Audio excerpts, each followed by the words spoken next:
Everybody do this just like me. Everybody do this, do this. Music is often taught in primary schools by class teachers who may not feel particularly confident about their own musical skills. With 10 years' experience teaching Key Stage 1, Louise Harvey-Wells still finds managing music in the classroom a challenge. In this programme, we follow Louise as she works with her new Year 1 class on 2 music lessons. Music can be very daunting, especially if you're not a music specialist or have any musical interest whatsoever. Good morning, Joseph. But it's the fear of the unknown, and this worry that you don't know enough about it. Good morning, Mrs. Harvey-Wells. They've just come up from the foundation stage reception. So you can't expect to do a half-hour, 40-minute lesson. So what I generally tend to do is break it down into shorter sections. So quite often they don't even realise that we've entered into a music lesson. We're having a fun time using rhymes and rhythm, songs and actions. There to support Louise in her planning is music advisory teacher for Kent, Helen McGregor. She's going to sit in on the lessons. Then both Helen and Louise will watch them back on video and reflect on how the lessons went. She was concerned that she wasn't even started on the curriculum, so we talked about how she might get started on that. And she chose a particular unit which is exploring sounds. It's one of the QCA units of work. I think it might be a good idea just to restrict it to hand sounds. Right. It encourages the children to find sounds made with their hands, and she thought this was an interesting way in. And to actually have lots of formal lessons is going to be hard for them to cope with and also to manage as well. But she was nervous about presenting this as a lesson. Smart superstars. She decided to take the children into the music room where there was a space for them to sit in a circle, because then she had eye contact with everybody in the class and they had eye contact with her and with each other, so they could clearly see what individual children were contributing, which helped them to focus and listen. That's it, we can get everybody in a circle. Lovely. Stop there, stop. They were brilliant at making a circle because they just came in, they stayed in order, they made their circle, they made it look completely effortless. And it helps when often you give them, when you come up in pairs and then they hold on to somebody's hand. They can't do it with, you let go of hands and they can't do it. Okay, can we wiggle our fingers, make sure we're awake. Wiggle our fingers because we're going to need our fingers this morning. Can you wiggle them up high? When we do PE, we warm our bodies up, don't we? And we get ready. So we're going to warm up our voices. Everybody do this, do this, do this. Everybody do this just like me. We started off with a song that I regularly use to focus them in and to get their attention. So they know that as a structure. After that, they're sitting ready, prepared for whatever comes next. Do this just like me. Right, now, we're going to continue what we've been talking about before, about sounds and the different sounds that we can make using our bodies. We've been doing a bit on that before, haven't we? And then I needed to remind them that we were doing the sounds and then start thinking about how we can diversify, not just using clapping, but how we can use other forms of hand sounds to make rhythm. They're always doing something with their fingers. So to actually legitimately playing with your fingers is obviously beneficial. Can anybody remember some of the sounds we made with our fingers and our hands? Jake's sitting so beautifully. Well done, Jake. That's a good one. Well done. Now let's see if we can find another one. Molly. Yeah, Molly remembered the scratching. She's remembering that it actually go downward movement strokes rather than the upward strokes. The upward strokes don't give the same sound. Oh, that was your favourite one, wasn't it? Ready? Easy.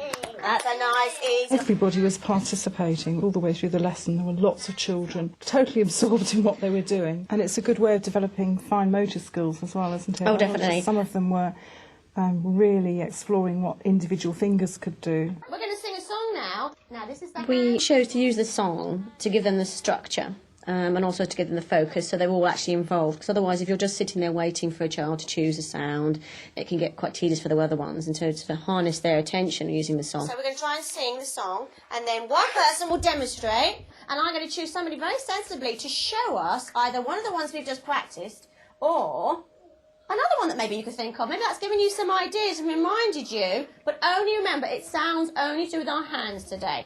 1, 2, 3. Hands can hold and hands can squeeze. Hands can... Point here about starting songs off.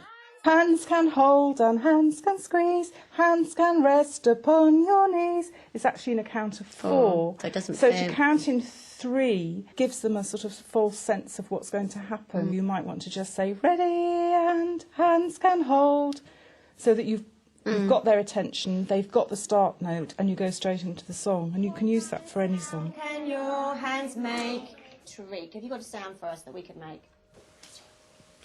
You want that one?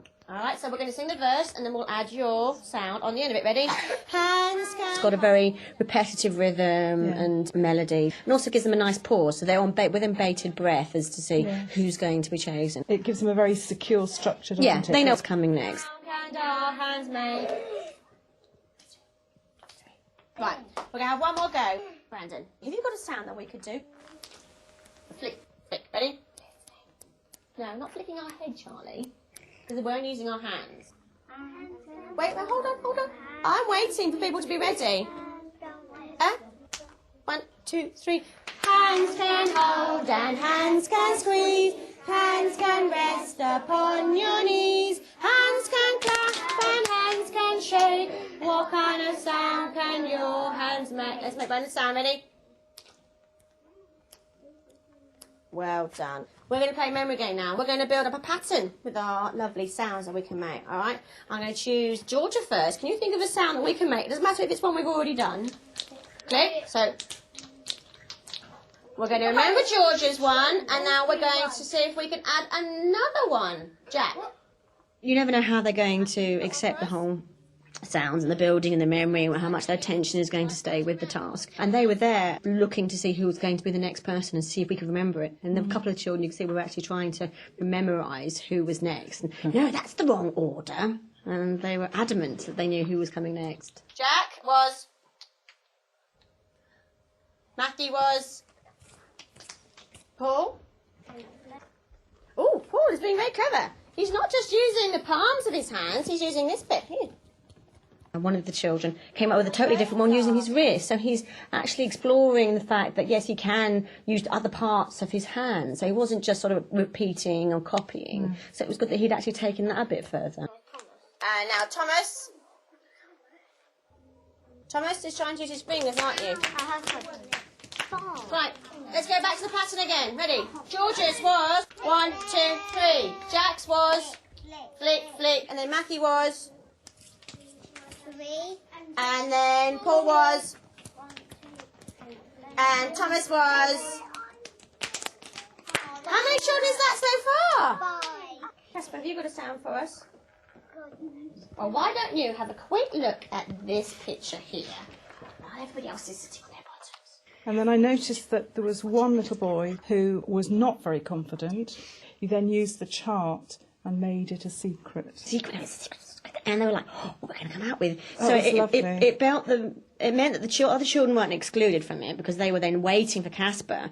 Sometimes his behaviour does mean that he can feel a bit alienated, and he was new. He only arrived at the beginning of this term. He wasn't with them in reception. You didn't just accept the first one he pointed to. You made him go that little stage further to choose his own sound that hadn't been played before. And there he is. He's incredibly confidently. He's loving it, isn't it? And it's wonderful to see his pleasure. You can just about hear it. Okay, this is the last one. It's lovely that you've taken an activity that's from a published scheme of work, but you've adapted it to suit your particular needs and your class's needs because of what you've discovered about them in the last 4 weeks. So that the lesson is very tailored to their particular needs rather than following the plan. Georgia was... There was a really nice structure to the lesson. So you started off with something that they were familiar with, that they'd done before, a little song that they all joined in with to get their attention at the beginning. And then you moved into follow on from the last lesson, which was exploring sounds, making sounds with the hands. What will be the next stage in the next lesson? We'll probably follow the composition route. And then looking again at the chart and the sounds, and the different body sounds. So it's the clap, the rub, the flick, the click, whatever the pictures are. And then what would be quite nice is if they can actually, within a group or a pair, create a sequence, annotate it, and then bring it back to the whole class in that situation. So then they're looking at it and reviewing their own work, and then perform their sequence, or see if the whole class can actually work out their sequence from the notation. Right, so I'm going to make a pattern and let's see if you can read it for me. I'm going to choose 2 sounds. Which one is this? Flick. Which one is this? Pop. Here we go. Now we're just going to say it first. Ready? Flick, flick, pop, flick, flick. And what would come next? Pop. It's a sequence, so we know what comes next, don't we? Luke, who is your partner? Go. In year 1, children still need to be spending a lot of time exploring sounds, finding different sounds that they can make themselves. Louise actually took that a step further and decided that they were ready to start ordering those sounds and making sequences. She listed the sounds that they could choose from. That linked very well with her maths work because they were making repeating patterns of 2 or 3 different types of sound, and they were very focused on the number of times they were repeating the sounds. Yes. Flick and scratch. So you need to make it into a pattern now, don't you, you two? So which one's going to go first? You're going to have the scratch together, and then you're... All right, so if you can put it together again. Right. And keep looking at each other so you can keep together. Okay, let's make a different Are we ready?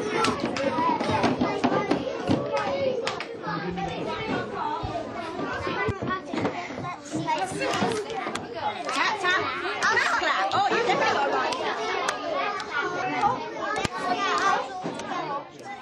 They're building up the idea of being able to read a piece of music, notate a piece of music, and they're ready to do it in year 1. They could be doing exactly the same sort of activity in year 6 with much more complex sounds, with rhythms perhaps, with melodies. But there it is already in year 1, established. So I think she was very brave to take it on that stage, and the outcome was absolutely fantastic. The children have now produced their own musical scores which they can play, they can share, and they can perform to each other. Matthew and Charlie.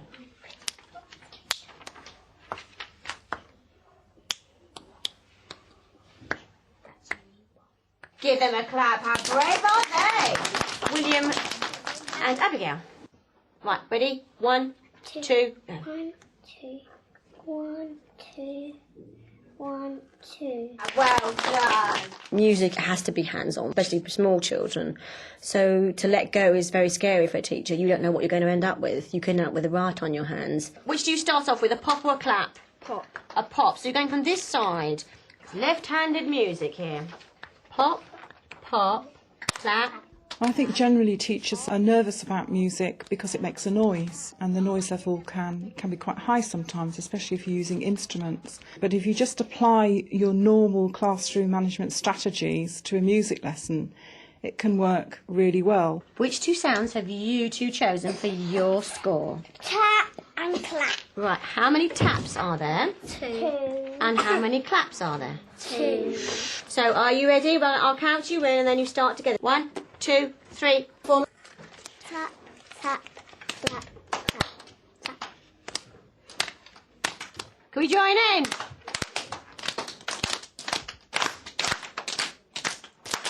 Should we get faster? Keep together.